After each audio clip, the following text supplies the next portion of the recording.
Okay, story time. And if you're a mom, I think you're going to understand this. So Friday night, I go to my daughter's gig. She's 22. She performs like a rock star. I'm sitting there in awe of this woman thinking, one, how did I birth her? Two, how is she not the world's most famous artist at the moment? And that's totally objectively, like, I'm not saying that just because I'm her mom. Anyway, end of the performance, I hang around a little bit with her, then I say good night and I go home. The next day, I can't stop thinking about how great she was. So I message her and I say, George, I just think you're a queen, like incredible. And I get a call back from her straight away. And I'm like, oh, you know what a mom's like. Your heart just swells. And I answer the phone and she's like, hello. And I'm like, whoa, big night. And she says, yes, but not how you would think. I was like, okay. And she says, don't freak out. I'm like, oh, fuck, of course I'm going to freak out. What the fuck's going on? She says, I'm at Fiona Stanley Hospital. What? She's got appendicitis, developed overnight. She started vomiting at the gig and went home, developed stomach pain. And then she says, 4 o'clock in the morning, she's in so much pain. Wait for it. She calls Ellie. I'm like, what the fuck? You called Ellie. Hello? I'm your mom. I would have been there at the speed of light. I would have been there in 2 fucking seconds. And you called Ellie? And then she says something ridiculous like, Mom, Ellie lives 200 meters from me. I am a mother. Mothers can lift cars off of their children. I would have invented a telepathy machine within 2 seconds flat if you had called me and said, Mom, I need to be in hospital yesterday. And you called Ellie. So she's like, Mom, can you stay on task, please? Right. Yes, time to adult. Okay, pick up the broken pieces of the heart, shove it back in, put it all back together again. Fuck, it's children. How many times have you had your heart broken? You should be used to this by now. Race on down to the hospital, get there, and I'm seeing her, and she's okay. Like, she's in a bit of pain, she's feeling a bit sick, but, you know, she's okay. Who should walk in? Fucking Ellie. With a bag of stuff. Ellie had gone to her house and brought her a bag of stuff. I could have done that. I could have gone to her house. Not only does she bring a bag of stuff, she starts taking out the things that she's bought her. Oh, I didn't know what socks you wanted, so I bought you 3 different types. I bought you the long ones, the ankle socks, and then some secret socks. And I bought you some fresh underwear. And I know you didn't ask for any moisturizer, but it gets so dry in here, so I bought you that as well. It's also very cold in the hospital, so I bought you an extra jumper, and I bought you your toothbrush and your toothpaste. And she starts telling you all these things that she has considerately thought of, that she's brought her, that she wasn't even asked for. And she took her dog for a walk. And then she tops it off with, I'm going to stay the night at your place so your dog has company tonight. Who the fuck are you?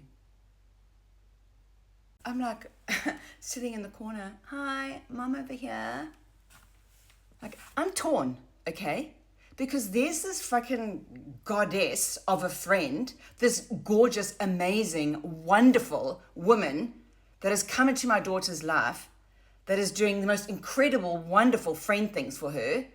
And I am so grateful that she's got such a gem, such a queen as a friend.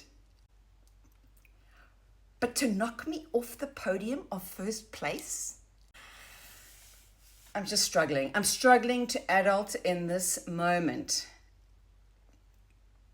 But I do love great women, and this is clearly one of them, so I big up. I actually do big up, okay? And I start talking to her. Georgia falls asleep. Turns out she's also just a wonderful person.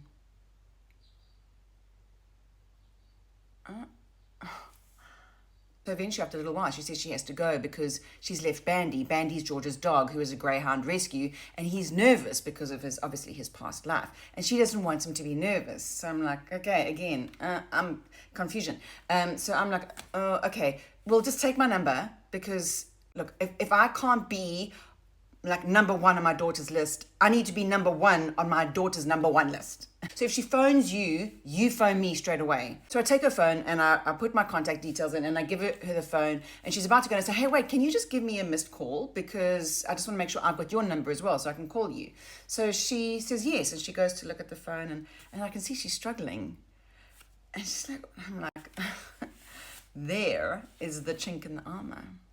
She doesn't know how to use a phone properly from the contact lists. I mean, I don't want to wish her bad ill at all. It's just that it is a little bit nice to know that she's not incredible across the board, you know, like just to be human, that she's not an AI bot or like an angel from heaven. Close, one step down, not quite human, like, you know what I mean. And then she passes the phone to me and says, you forgot to put your number in there. You just put your name.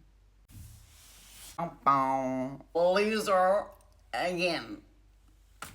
I'm like, no wonder I'm down at second place on the podium. Anyway, so I concede. Okay, you can learn something from a 22-year-old, and actually, maybe I would like Ellie to be my friend too. And us great women can hang together, and we can all be on each other's number one list. Anyway, George is doing well. She's in surgery at the moment. I'm about to leave to go and see her.